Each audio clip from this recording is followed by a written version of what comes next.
Hello, and welcome to Why I Love Warhammer, the series where I go into an unscripted ramble about why I love something in this hobby.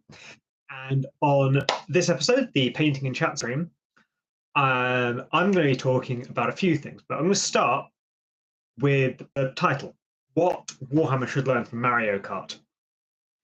So Warhammer, and I'm going to do that while building some dream models I've been wanting to have for a while. And they've been on back order for a good long time. It's the King of the Dead and the Heralds. So here's the deal. Right? Warhammer is, obviously I love the game, but nothing's perfect in this world. But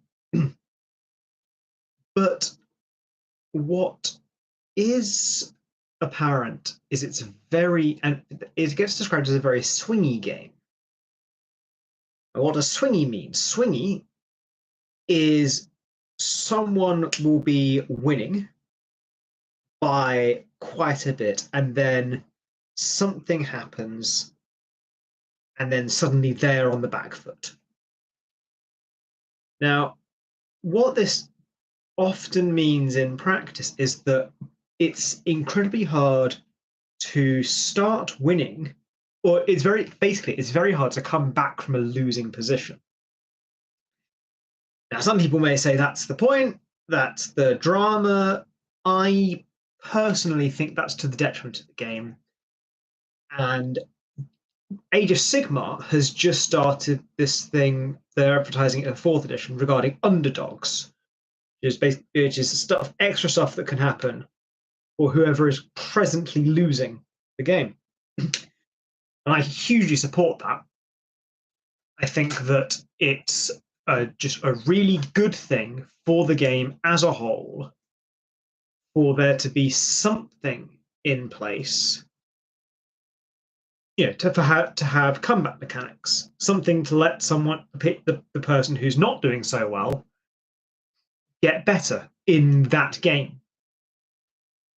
And I think that is huge. And the reason I say it's like Mario Kart is Mario Kart has combat mechanics. I don't think the underdog thing quite goes far enough.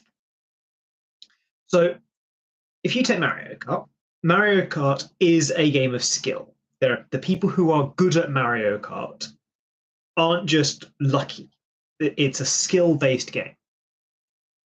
And it's got a fair esports type scene. It's just a very it's a skill. The guy who knows what they're doing on Mario Kart isn't losing to some 6-year-old who's just got the game for their birthday. That's not the game. So I'm going to check the glue before I started the stream. So if you've got that going on, if you've got some, so if you've got, but with Mario Kart, it has this system.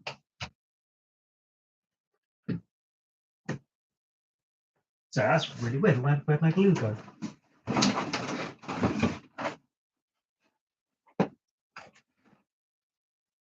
Okay, got some more glue. Mario Kart has the blue shell. It's got mushrooms. It's got,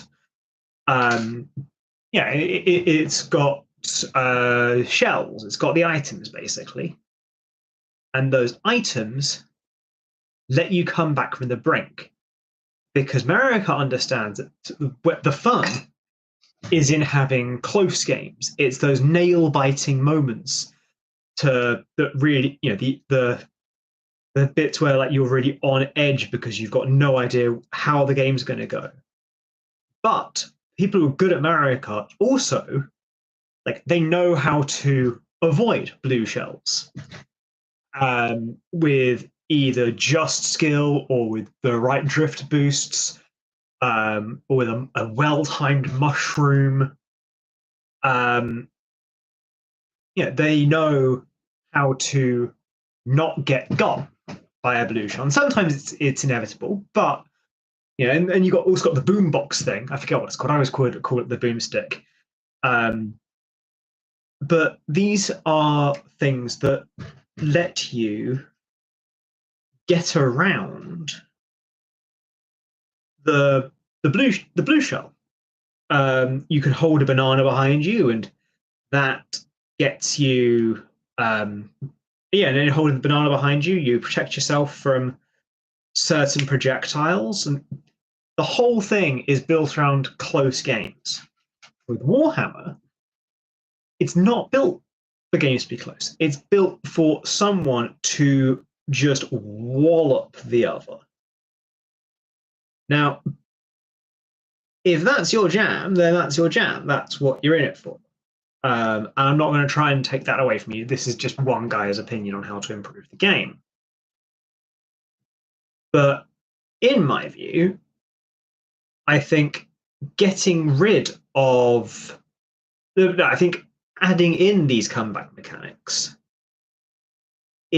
would do the game absolute wonders, because it would. So I'm just going to get the orientation right on this model. Because I think what will happen is it will mean more turns count, right?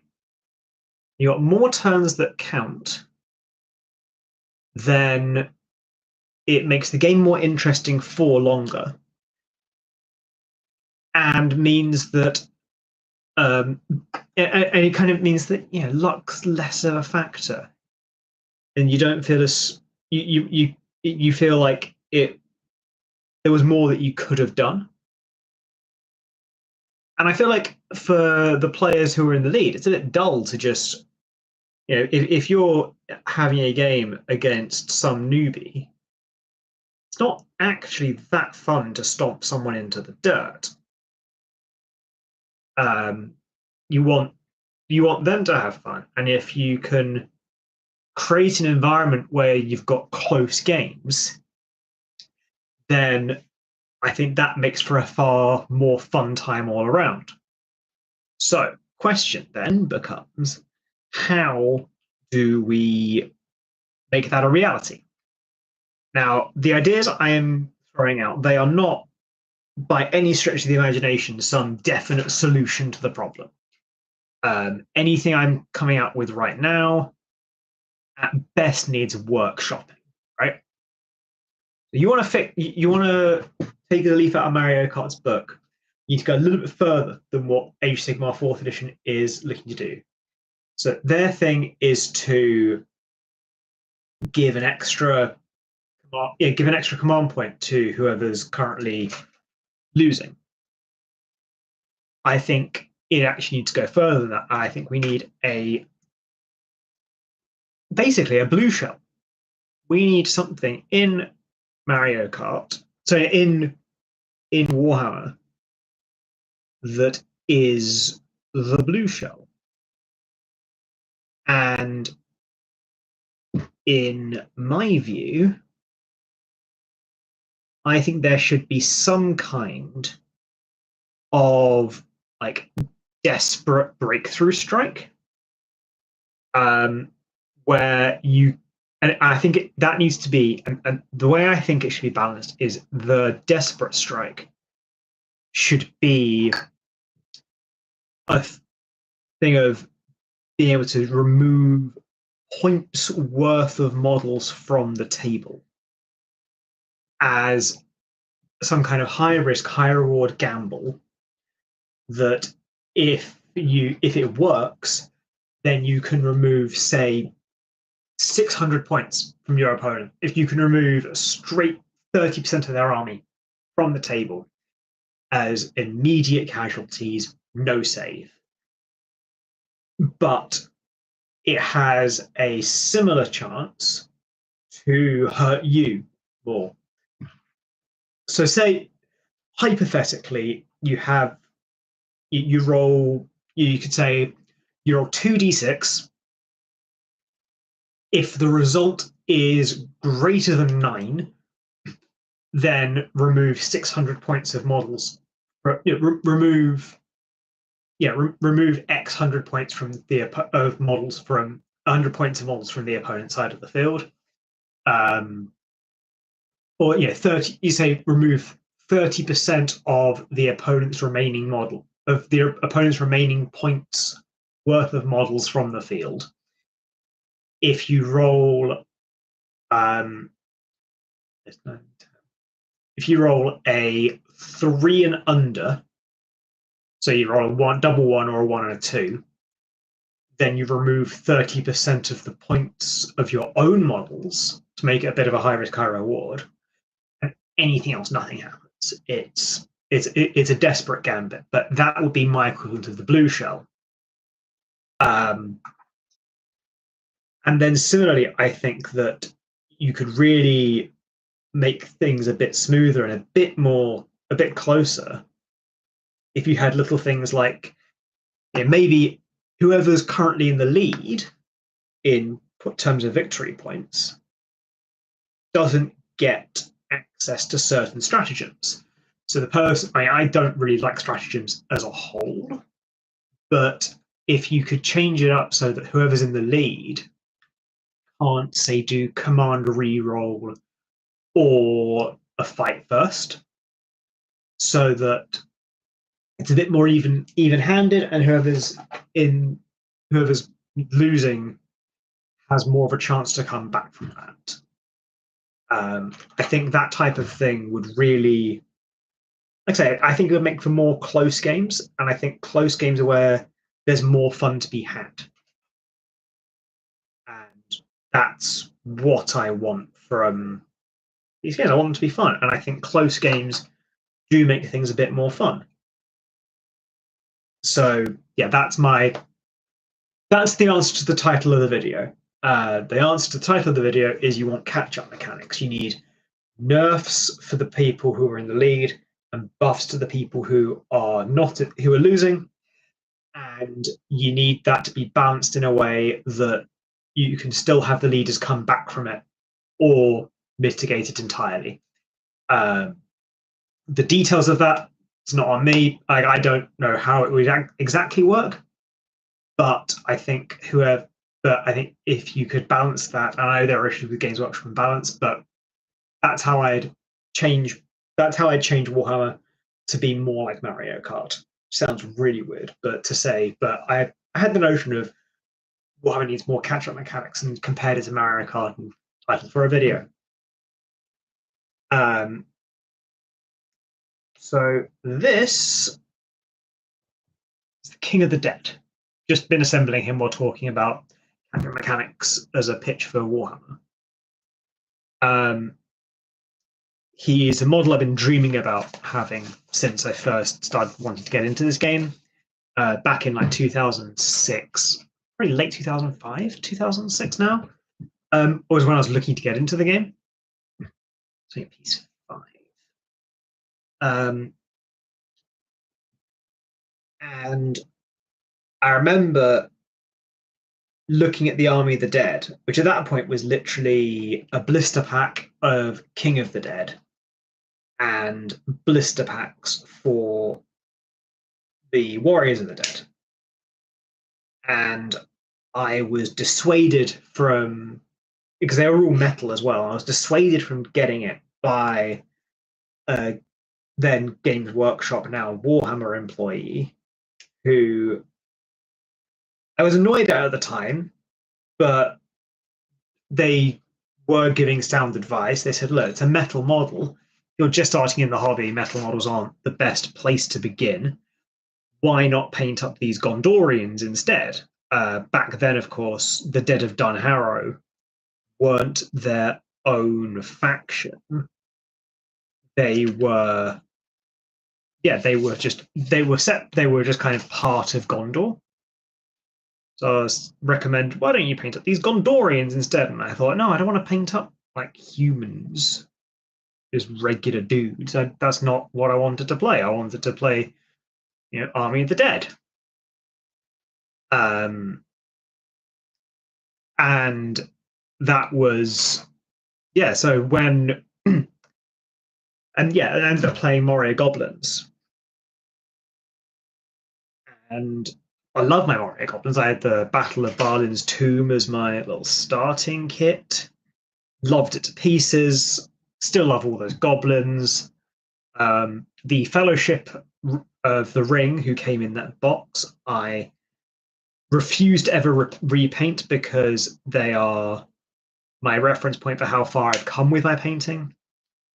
And yeah, but then when the Army of the Dead came in plastic, I was very much just doing 40k at that point, and I didn't really fancy trying to do Middle Earth again, and I never really understood how list building worked in Middle Earth anyway.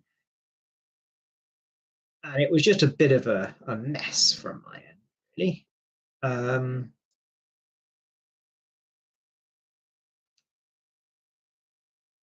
But then when they announced, but when they announced that they were going to be doing these glorious, glorious looking sculpts that were in this awesome clear plastic, I needed to pick them up. And I created a full list of Middle Earth Dead of Dunharrow that was the King of the Dead, the Heralds, and 2 boxes of Warriors of the Dead, and pick them up in clear plastic. Now, they were made to order, which is why these guys arrived. Like, I ordered them back in December, and these guys arrived a week or so ago, and the others haven't, and the others have not arrived yet. So that's where the collection is at. And I basically plan on the video about, I'm going to do a bit more of an in-depth video about the Army of the Dead stuff when the other models arrive, which may well be the last video I do for this website as a regular thing. So I've often talked about in live streams. I started doing the YouTube stuff, taking it semi-seriously, to kind of keep my mind occupied while I was looking for a job. And that banner's just disappeared. Yeah, I was looking for a job and I wanted to do something with my mind, keep myself out of my own head a little bit. But then, but basically on Monday, I'm starting a job. And I don't know how much time I'm going to be able to commit to the channel once I start that job. And my basic plan is to keep going with the channel until, and then just do a full, proper evaluation of where I'm at with it. Is it enjoyable? That yada yada yada. At the point I do that, at the point that I've got those Warriors of the Dead models, and I'll make a video that I've had the title planned out since December of I ignored one of my hobby heroes and got the army of my dreams. And if I do that, then I'll be in I feel like I'll be very much enjoying where I got to, and I'll send messages to all of my YouTube members, because at the time of recording, on the 24th of April, I personally know all of my channel members, and I knew them before I started the channel, and I'll be telling them to cancel their memberships. I mean, maybe if there's some huge uptick in popularity for this channel, then I'll decide, hey, maybe I will carry on with this. But the fact is that you know, between starting a full-time job again and between starting a full-time job again and trying to just do anything for the future, um, while also having a hobby, because YouTube is its own hobby, and but I still view stuff like, actually playing the game to be a hobby of mine.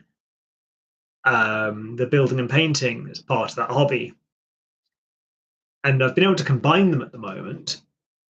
But I've also had a far I've also had kind of a lot more predictability about my life because there's been very little going on. As things change for me, I'm gonna have to reevaluate it. Now, that's not to say I'm just gonna stop doing videos because I really like doing videos.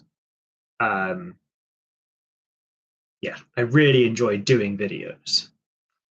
Um, but like I've already been slowing down. I stopped doing the weekly news roundup because that was getting just no traction and it was like the most effort for videos I was putting in and getting the least out of it.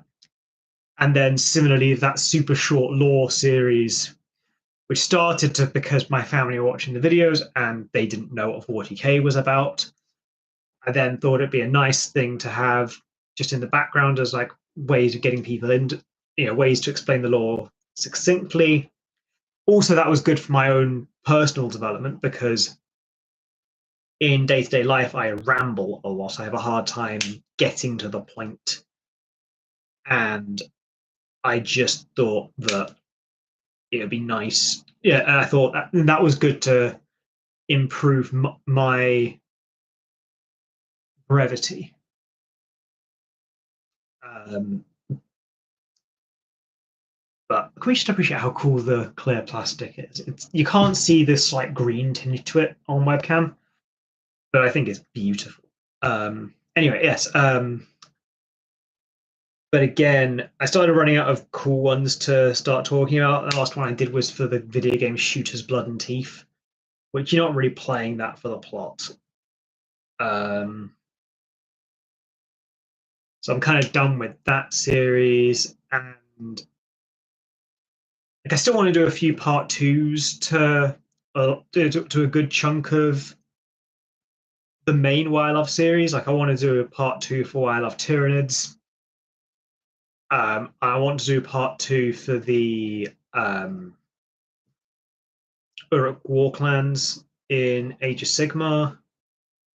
But again, Age of Sigmar, it's depressing. It's aesthetically so beautiful, but it's also algorithm poison. And yeah, I love every faction in Age of Sigmar in the same way I love every faction in 40k for different reasons, for different factions and whatnot. But the fact is, it wasn't useful. And I think a part of me liked the idea of making YouTube my full-time job. That notion died a few weeks ago. So the notion of doing this as a full-time job, I think, died in February.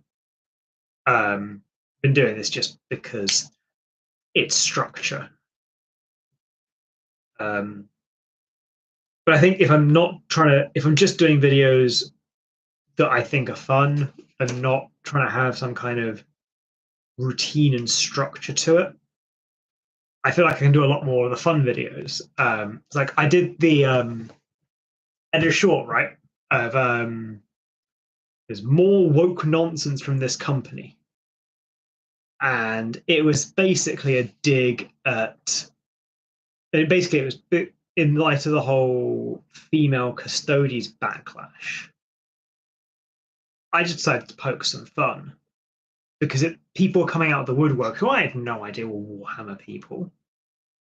But they were very angry that there were women in this army that didn't even exist as an army when I started playing the game. And they had a comment saying, "You just want to kick the old guard." I am the old guard, not the oldest guard, but I've been in this game a while. But yeah, like Custodes weren't a thing when I was first into 40k. They were introduced as a faction, and I didn't even know that there weren't already female custodians because the custodian Valarian looked like my year 5 teacher, who was a woman, and I hated her. But yeah, she's got the same face as my year 5 teacher. So that was a that was a fun thing. But I used to be the kind of person who would use woke as an insult or punchline. But then I think a few things changed. One was that the more people started using it who I know for a fact wouldn't have welcomed me into their groups. Let's put it that way. The kind of people who would think that there's a subset of people who I can guarantee use woke who use woke as an insult, and also if this channel randomly blew up overnight, would accuse YouTube of diversity, equity, and inclusion to get the random the random 30-year-old Indian guy doing Warhammer videos from his office to make that a big thing, like that kind of interchange. That cross section, who, like I said, the kind of people who would never appreciate me, someone who looks like me, in the space. They talk that way. Oh, it's all woke now. And I think that, and it's kind of one of the things of, and the other thing that happened was I've made friends with people who were transgender and then friends I had came out as transgender, and it's a lot harder to use woke as an insult when it's being used to directly target and victimize your friends. And yeah, I that's when I stopped, basically. Back in 2014, I was making the edgy anti-feminist jokes and whatnot. But I was a lot younger and a lot dumber.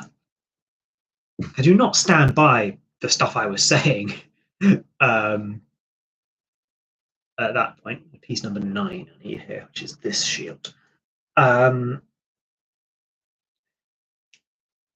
yeah, I think that, and then because I know that, because the people who say you're woke for not wanting to treat Muslims XYZ, with the people who would treat me the same as that, they would say, "Oh yeah, you're clearly one of them," and I'm not. But someone, it's not the kind of thing you can easily explain to people. No, I'm not the ones who are predisposed to not like you, because your existence is woke. Like I made a video, right, of fan casting a 40k movie or TV series. Today, my most watched video is that one. And in that video, I end it with saying I should play every Necron. And the fact is, I know that the same people who moan about female Custodes will be the ones who said, "That guy is playing Thrazin the Infinite. Why is that guy playing? Must be woke. His Games Workshop gone woke. That's what that is." So no, it's actually just the long-term fan who got to be, who got to play a role they'd love to play, right? That's what it is. But in a sense, I was already going to be the outgroup of, in that sense. I was always going to be the outgroup, and so I just don't really have the time or patience for XYZ is woke as a criticism.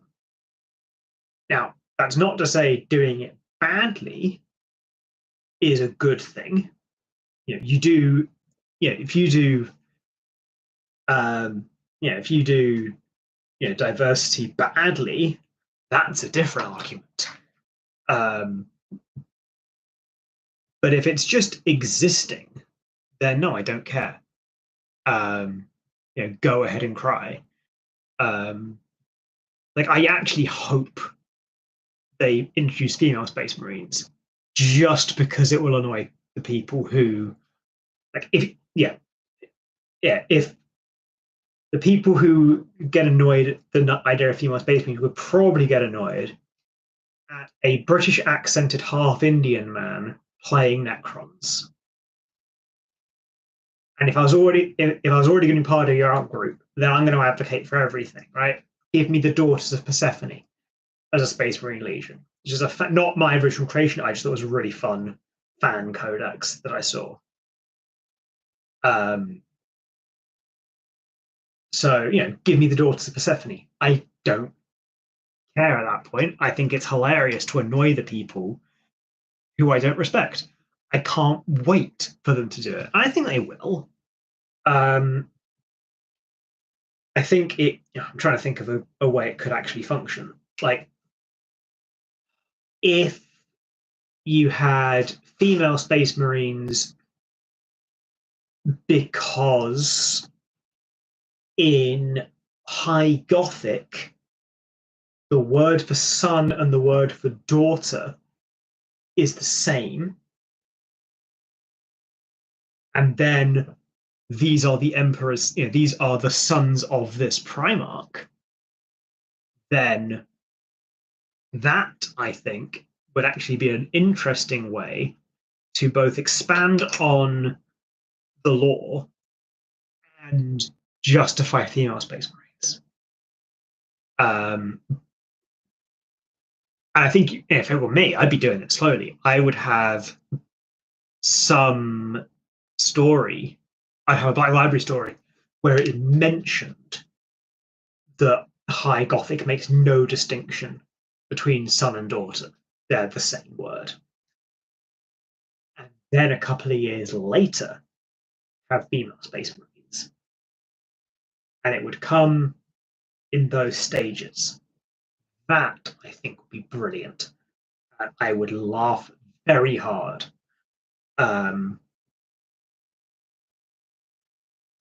Because, like, people get annoyed and they say things like, I play this game for the lore. Do you? Which lore? Because you know what's not lore accurate? I say this as a Necron player. You know what's not lore accurate? Having Trazyn the Infinite and Oricon the Diviner in the same army, but you can. You know what's not lore accurate? Right? The Death Guard hated chaos. The Night Lords have no time for chaos. The Iron Warriors don't give a damn about demons. But you can run demons in your Chaos Space Marine army of Night Lords or Iron Warriors, and there are Nurgle demons who can ally up in Death Guard. It's not lore accurate, but that's what is played. It's the army, the Firstborn Marines. How many Firstborn Marine armies would have been Codex compliant? No. No one's building their army going, is this Codex compliant? Like, I had a realization that my Night Lord's army turned out to be Codex compliant, and I thought that was hilarious. I didn't design it that way. It was just a quirk. So, stuff like the Codex Astartes is a change to the lore. So, no, I don't have the time or the mental energy to care about if it's a law change that some of the custodians don't have a Y chromosome. And you get these arguments of like, oh, but men are bigger and stronger statistically. Well, statistically, maybe, but there aren't many. I'm out of shape, and I barely make it into the guard, let alone space marine or a custodian. And I've known women who would definitely do better in the military than I would. So yeah, by the time you're in power armor, who cares? That's really my logic with this, and that's why that video I made about the Necron nobles being woke was such a stupid video, because it's just a dumb argument. It's a dumb criticism. It's not a dumb criticism if you say that it's being done at the expense of the storytelling, but does it make it a bad story just because someone isn't in a different, if someone's in the out group? No. Again, like, imagine if that was said in any other context, right? Imagine if I, as a half English, half Indian person, said, I just can't enjoy that media because no one looks like me. Right? Imagine if I didn't like the game Portal because the protagonist is female. Imagine if I couldn't enjoy The Legend of Zelda because I'm not blonde. That's how stupid it sounds when people say that they can't enjoy their army because what, you've got the option of saying that one's female. Nonsense, absolute nonsense. It's just people farming outrage, and yeah, I'm milking it by going on about it this long. I know, but that is no different to people who've been complaining about it. As Bo Burnham says, the backlash to the backlash to the thing that's just begun. I'd say underrated song, but it's not underrated. People like it, deservedly so. Got some more time in the stream, so I'm going to be starting on my Hilty Nightmare box. It's cool. It came with the unit cards to play them in 40k. No, they're not 40k. These are the kill team. They've got the kill team symbols. And it's got the big instruction book. I'm actually going to start with the terrain piece. I've been doing a lot of. I've got my King of the Dead and the Heralds now fully built. I'm very happy about them. They are going to have pride of place. But yeah, I'm going to build up this terrain piece because I just think it's nice to do terrain sometimes. Also, the mandrakes look complicated to build, and the Night Lord even more complicated to build, and I'm not in the headspace to do that right now. So, also interesting thing: these boxes, they don't contain the core rules. I wish they contained the core rules, but they don't, and I've got to accept that basically. That's D. So this is piece D1 in the book. You got D2 and something. I think this is just D.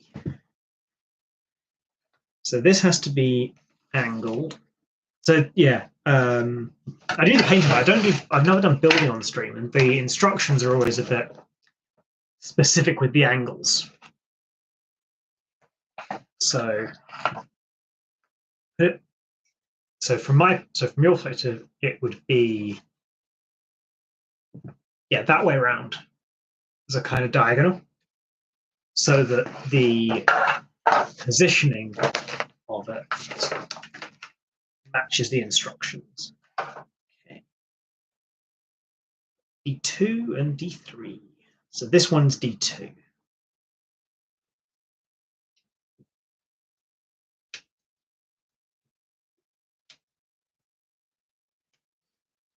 yes, I opened this with talking about what Warhammer could learn from Mario Kart and say it needs catch-up mechanics. Um, I've not played any 10th edition since the edition launch. Since any of my codexes came out, actually. One game, I had a game against some Tyranids and a game which I won, actually. A game against some Thousand Suns, which I lost. Um, not in any kind of official capacity. This was just at my house, playing against people I know.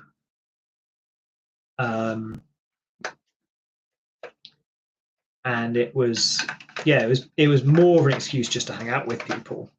Not through lack of trying, just you get to a certain point in life and no one's free. Um, so yeah, any opinions I've actually got about the trying to use catch-up mechanics to make 40k a closer and, in my opinion, therefore more interesting game. I don't know how much water they actually hold. Like a party would love to have done bat reps on this channel, right? How cool would it have been to do battle reports?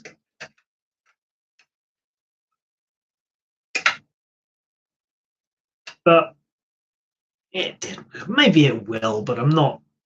Like I say, after this week, I'm not going to be putting as much of myself into the channel. Doing occasional videos, do the follow-up videos for things I've been saying I would do, but yeah, then I'm not. I don't see it continuing much longer than that.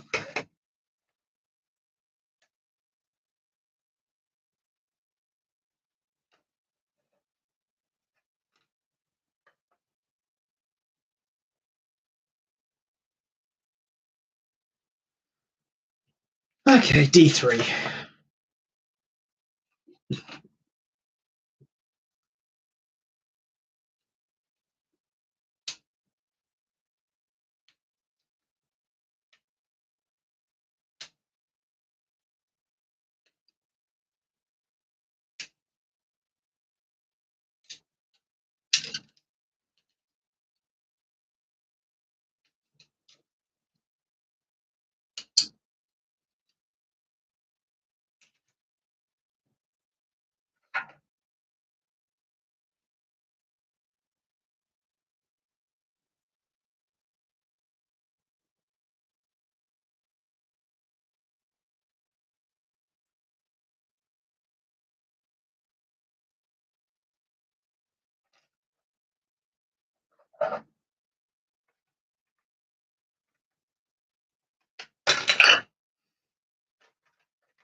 Dag now, everything's falling apart.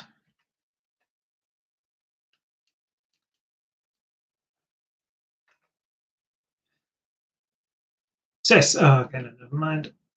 Yeah, it's me just trying to hold the piece of terrain together we got from the Kill Team Nightmare box.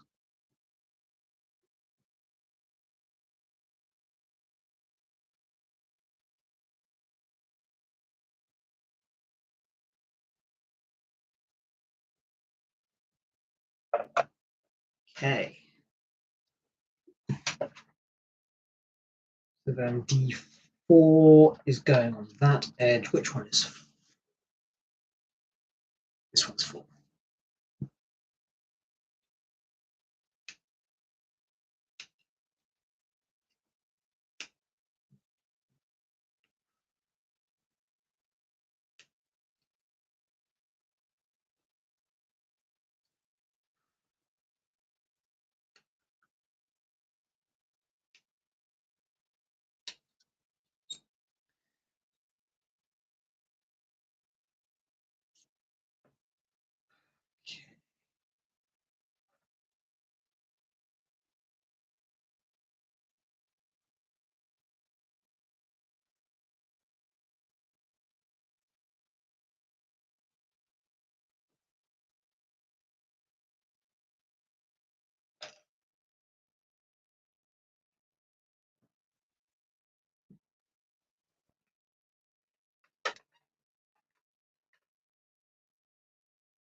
Damn it.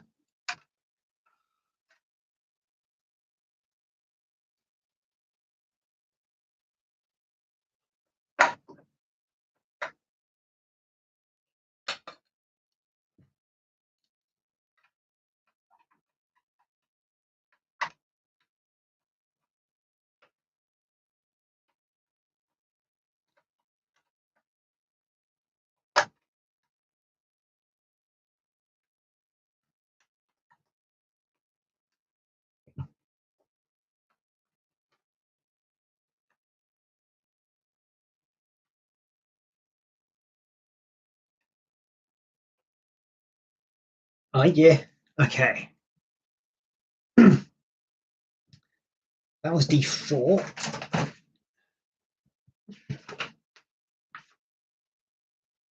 Okay, so then D5 and D6.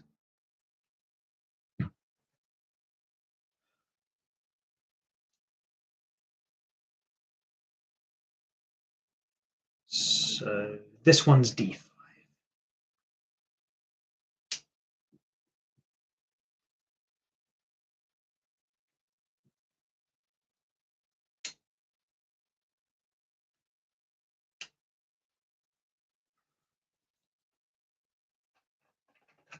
Okay. So D5.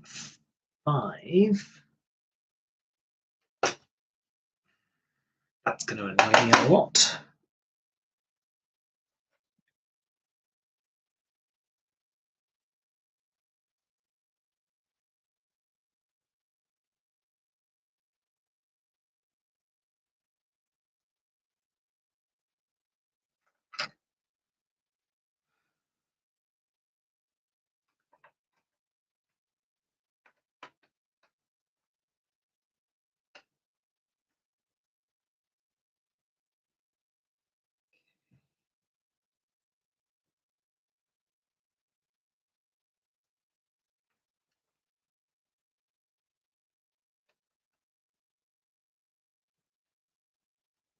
Yeah, so when I pull that up, D5 is on the left, which means D5 is on the right when it's upside down.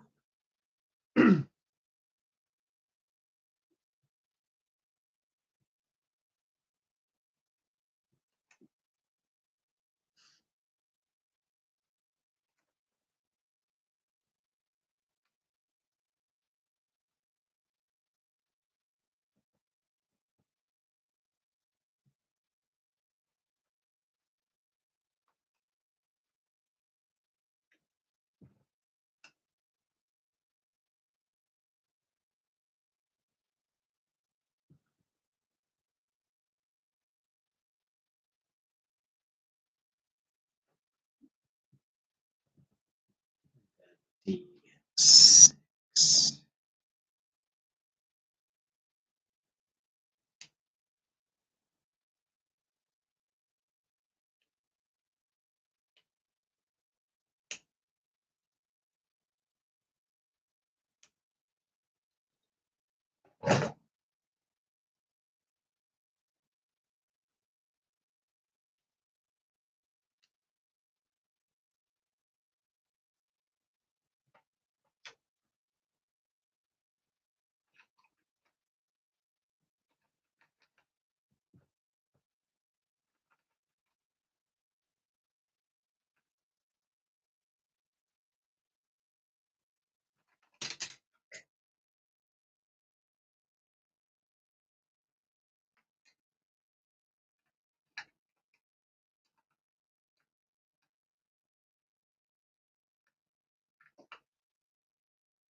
Okay.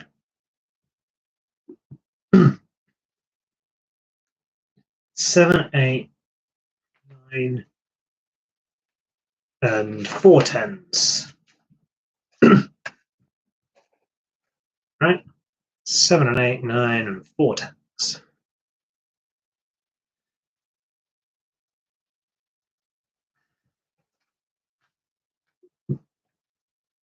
Yeah, after this week, the streams are going to stop being regular, but I'm not going to stop streaming forever.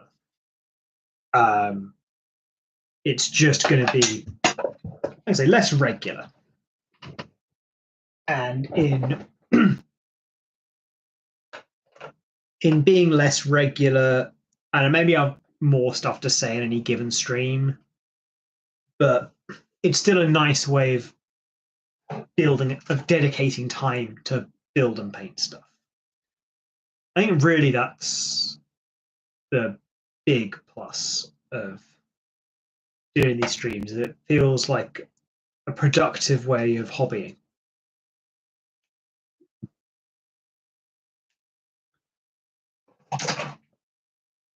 So that's 7. Where does 7 go? That way round.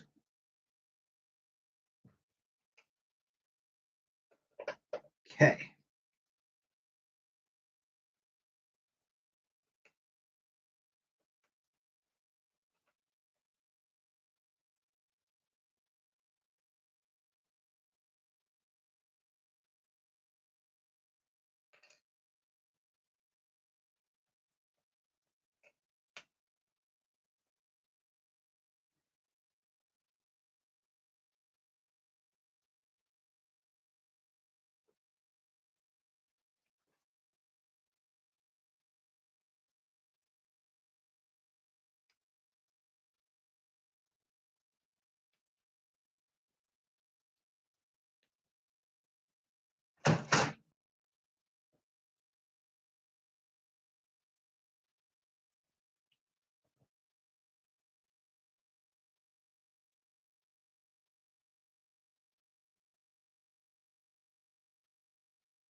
Where do these 10s go? They go on each of the corner bits. Okay.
Okay.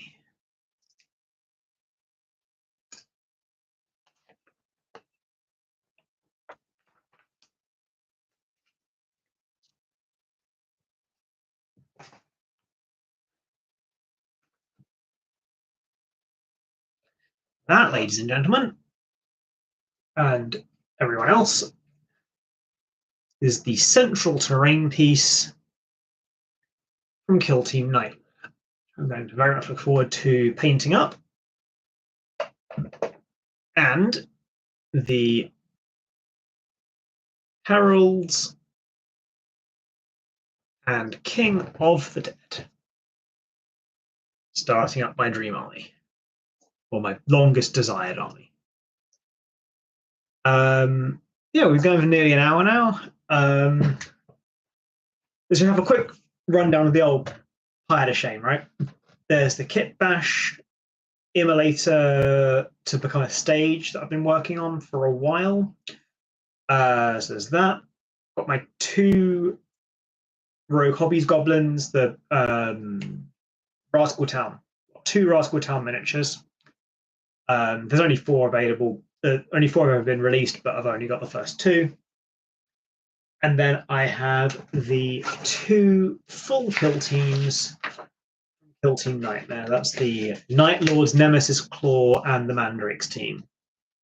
Honestly, I think building each kill team is going to be its own hour-long deal.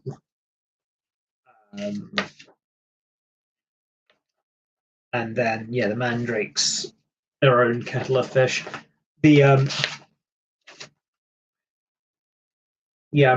I'm still not sure how I'm going to paint up the Mandrakes. I want to include a lot of pink. I think I want to give them pink, flash, and purple fire. I think that would be cool. Also, it'd be one I can try and get my other half to have a go with, and she likes pink. So, yeah, that's gonna. Yeah, I'll call it there for this stream. We're at a good point with the old pile of minis.